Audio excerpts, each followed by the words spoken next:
Assalaamu calaykum waraxmatullaahi wabarakaatuhu. Kusoo dhawaada jaanka maalmaha. Waxaan idiin soo gudbinaynaa qiso aad u xiiso badan.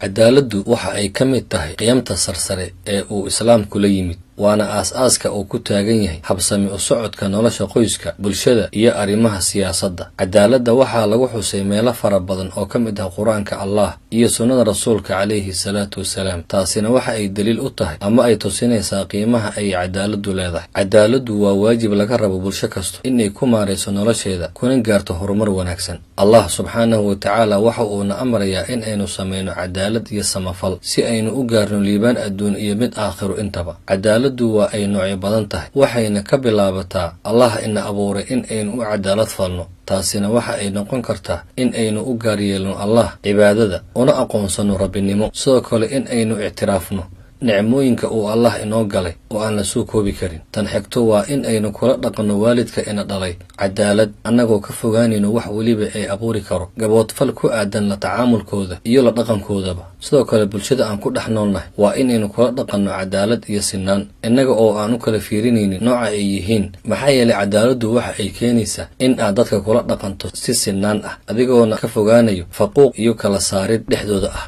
dadka oo idil waxaa laga abuuray aadam xaggiisa, aadamna waxaa laga abuuray carrada, mana jiro wax farqi ah ilaa cabsida Allah oo keliya mooyaane. taasina waxa ay tusinaysaa in ay jirto cadaalad dhab ah. cadaaladdu macnaheedu waxay tahay in aynu siinaa qof waliba xuquuqda uu leeyahay.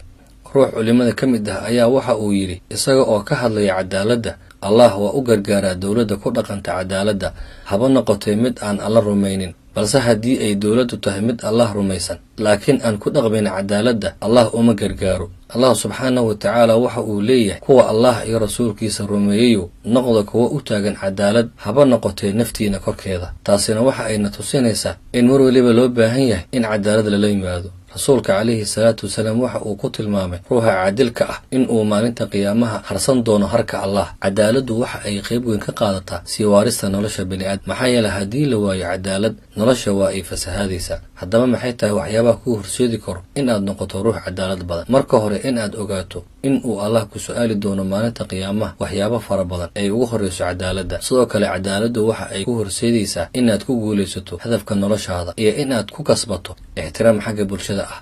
Allah waxa uu u ballanqaaday dadka cadaaladda fala in uu gelin doono harkiisa maalinta qiyaamaha, si gaar ahna uu u karaamayn doono. guntii cadaalad la'aan waa nolol la'aan. bulsho kastana inta ay cadaaladdeedu la eg tahay ayuu horumarkeeduna la ekaanaya. ee waxa aad ku dadaashaa sidii aad ku noqon lahayd ruux cadaalad fala inta aad nooshahay, si aad u hesho in uu Allah kuu gargaaro adduun iyo aakhiraba.